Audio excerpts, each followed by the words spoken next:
Boa noite, sejam todos bem-vindos à reunião de oração da Primeira Igreja Presbiteriana de Colatina. É uma alegria poder recebê-lo através deste canal da PIPC Online. E nós rogamos que Deus, na sua infinita graça, amor e misericórdia, continue abençoando rica e poderosamente a sua vida, a sua família e todos os empreendimentos que envolvem a sua casa. Nós queremos começar essa reunião de oração orando. A proposta é oração, então nós vamos começar orando. E nós vamos começar orando nessa noite, pedindo a direção de Deus para a nossa reunião de oração, e imediatamente também nós iremos agradecer a Deus pelos nossos aniversariantes da semana. Os aniversariantes são, no dia 13, o nosso irmão Anderson Holtz, no dia 14, o André Machado, e ainda no dia 14, a Enze. Nós temos no dia 15, o nosso irmão diácono Daniels. Nós temos no dia 16, Lucas Silvestre, e no dia 17, nossos irmãos Wagner e Suécia.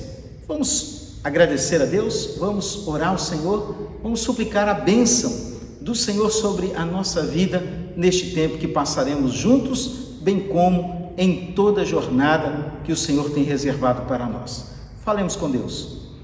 Santo Deus e eterno Pai, magnificado seja o teu nome em toda a terra. Deus bendito, Deus excelso, Deus dos deuses, Senhor dos senhores, Deus que habita no alto e sublime trono.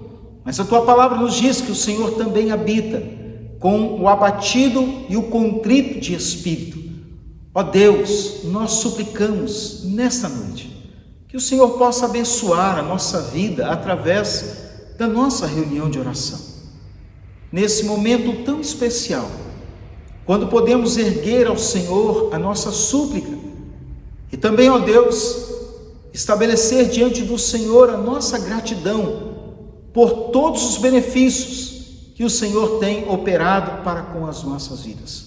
Nós agradecemos pela vida dos nossos aniversariantes, acabamos de mencioná-los aqui, e nós pedimos a Deus que o Senhor possa conceder a eles a alegria de contar os seus dias na tua presença e para a glória do teu nome.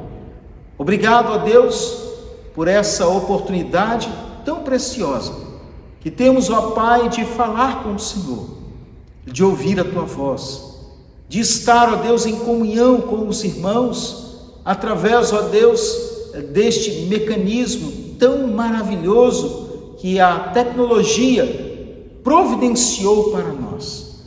Obrigado, Senhor. E pedimos, ó Deus, também, que o Senhor tenha misericórdia da nossa vida, nesse tempo que temos atravessado, ó Pai, um momento tão difícil em todo o planeta. Rogamos que o Senhor possa, ó Deus, frear este mal. E o Senhor, ó Deus, possa manifestar a tua bondade, trazendo, ó Deus, uma vacina que possa combater definitivamente, ó Deus, a pandemia do Covid-19. Nós assim oramos e agradecemos em nome e por amor de Jesus. Amém, Senhor.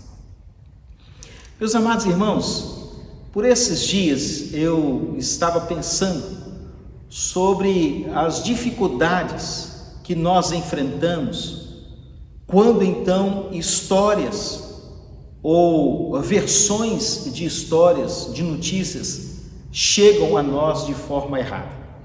Causam um grande alvoroço. É capaz de desestabilizar completamente uma nação inteira. Na época da grande ação nazista tão terrível, de tantas mortes, fora dito que a maior arma não eram os projéteis das armas, mas era o discurso de um homem inflamado que agora incentivava uma nação contra outra nação. De igual forma, isso acontece quando nós lemos uma passagem bíblica e tentamos de forma absurda interpretá-la de forma literal. A noção que temos aí é de agora trazer sobre as pessoas uma lição moralista. Ou seja, querer impor aos outros o que aquele personagem bíblico estava fazendo no meio da adversidade ou prevalecendo em alguma situação que agora estava ele inserido. A Bíblia não pode ser interpretada assim. Os reformadores definiram com muita sabedoria que um dos melhores métodos e muito apreciado e praticado por eles era o método histórico-gramatical. Entender o contexto, entender que a mensagem tem um auditório específico, há um leitor naquela ocasião para aquela mensagem, e considerar os efeitos disso dentro de uma análise do texto que foi composto. É assim que nós tentamos interpretar as Sagradas Escrituras, embora haja um distanciamento cultural, embora haja um distanciamento do autor, embora haja um distanciamento dos leitores, embora haja um distanciamento da própria cultura, embora todas essas coisas sejam consideradas, nós podemos sim entender que houve um público específico, e a partir da leitura feita a este público, então, extrair os princípios da boa palavra ao nosso coração, de forma que possamos colocá-lo em prática. Por exemplo, quando Paulo escreve à igreja de Corinto, capítulo de número 10, verso de número 11, ele vai dizer mais ou menos assim, que aqueles exemplos que foram dados, eles vieram para que pudessem então servir de orientação à tomada de decisões no tempo em que eles estavam vivendo. Então ele vai reportar a sua mente ao Antigo Testamento, a uma passagem distante, dizendo que aquilo serve como referência para educar as suas vidas. Quando nós olhamos para Hebreus capítulo 11, você tem ali a galeria dos heróis da fé. São grandes inspirações à nossa vida. Contudo, irmãos, nós somos fracos, frágeis. Você que nos ouve, nós temos muitas limitações. Pode ser que em algumas circunstâncias nós não consigamos seguir exatamente o exemplo daqueles homens. Mas a palavra nos diz que o nosso exemplo por excelência é Cristo Jesus. É a Ele que nós devemos seguir. Então, o que eu quero dizer nessa noite é que quando nós olhamos, por exemplo, para uma passagem que eu quero fazer alguns destaques, em Êxodo capítulo de número 17, nós não estamos vivendo o mesmo problema. Não temos condições de dar as mesmas respostas que Moisés e aquele povo conseguiram dar naqueles dias. Talvez não consigamos, mas os princípios que ali estão nos ajudam na caminhada. E a passagem das Sagradas Escrituras em Êxodo capítulo 17, a partir do verso 1, quero ler apenas alguns versículos, diz assim: tendo partido toda a congregação dos filhos de Israel do deserto de Sim, fazendo suas paradas, segundo o mandamento do Senhor, acamparam-se em Refidim, e não havia ali água para o povo beber. Deixa eu parar aqui um momentinho. Esse texto está nos dizendo, em primeiro lugar, que a jornada da vida é muito mais do que chegar a um destino. A jornada da vida propõe fazer leituras e aprender com os nossos próprios erros, bem como com aqueles que tomaram uma postura que nos serve de advertência à vida. Eles saíram de um lugar de morte, deserto. Há uma figura que aponta diretamente para a morte. e foram para um lugar que significava descanso, apoio, refrigério. Acamparam-se ali, mas foram surpreendidos que neste lugar de refrigério não tinha água para beber. Alguns momentos da nossa vida, nós saímos exatamente de uma situação extremamente difícil, de calamidades, de adversidades, de pontuações que trazem profunda preocupação à nossa vida, na expectativa de ir para um lugar de descanso. Mas pode ser que no meio da jornada nós venhamos a nos deparar com uma situação que não é o quadro da nossa expectativa.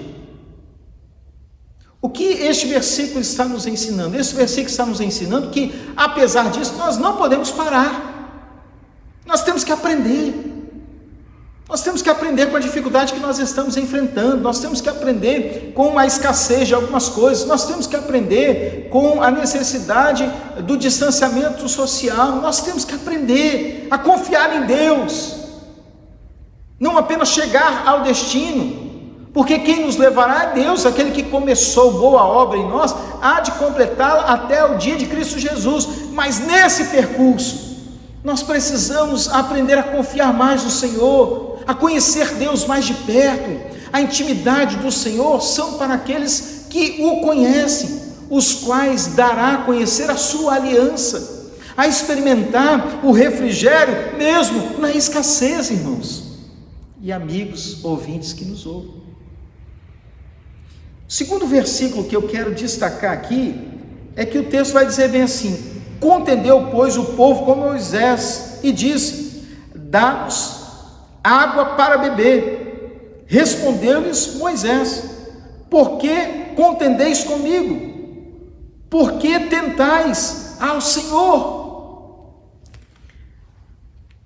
A segunda coisa que eu aprendo neste texto, um princípio importante, especificamente nesse tempo em que estamos confinados, quase que confinados nos nossos lares, no distanciamento social.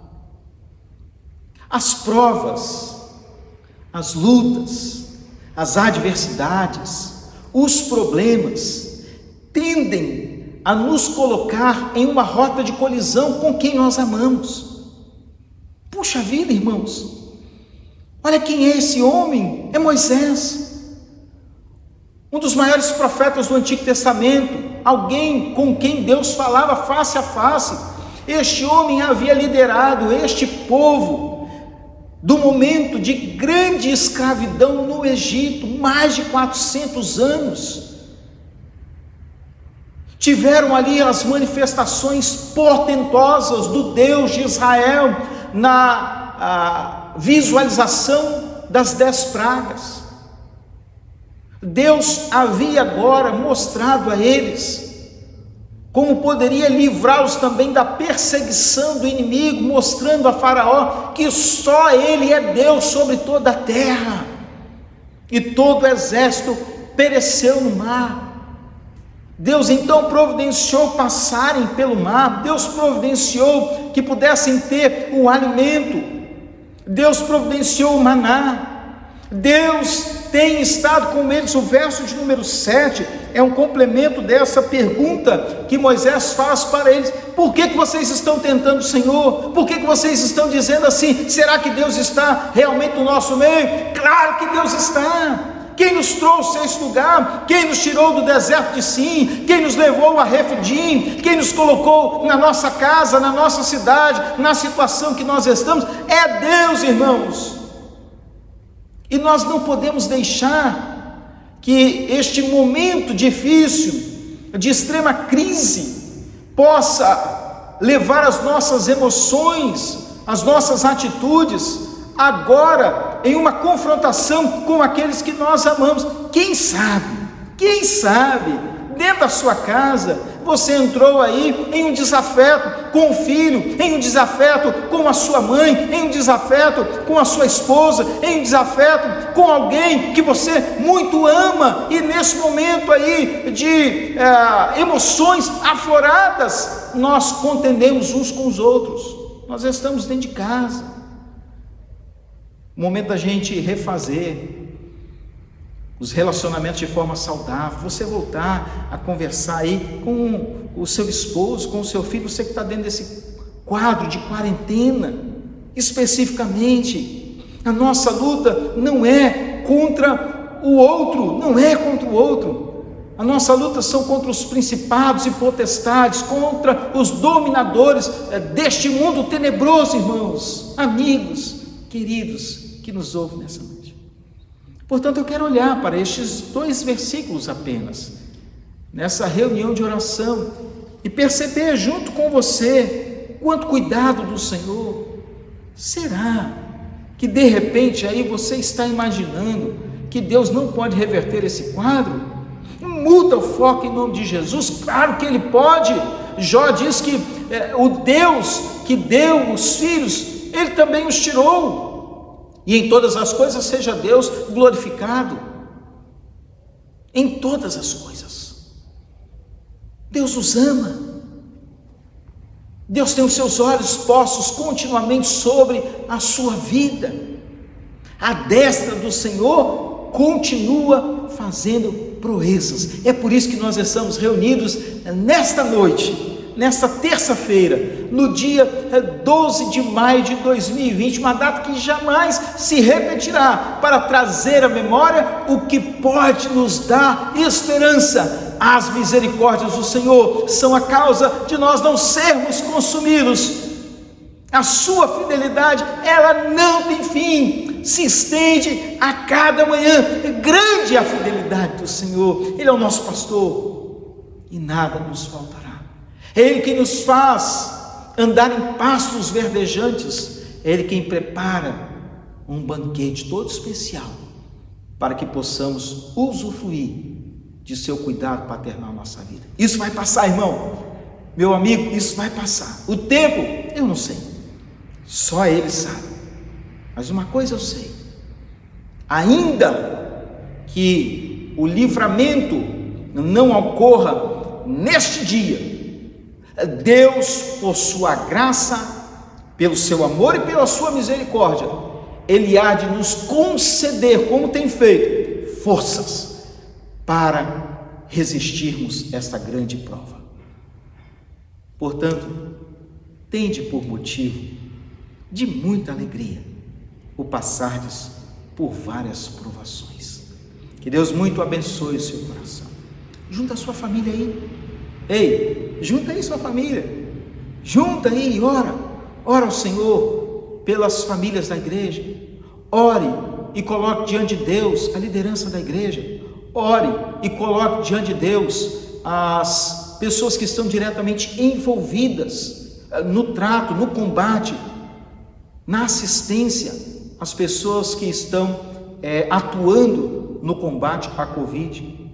Ore pelos governos, ore pelas autoridades, ore ao Senhor, estreita o seu tempo de intimidade com o Senhor. Ele é bom o tempo todo. Ele é bom o tempo todo. Quando nós clamarmos, Ele nos ouvirá. A palavra do Senhor nos diz isso.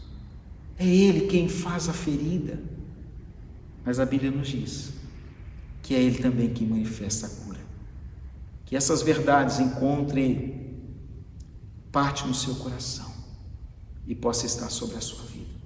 E abençoe rica e poderosamente toda a sua jornada, em nome e por amor de Jesus. Amém.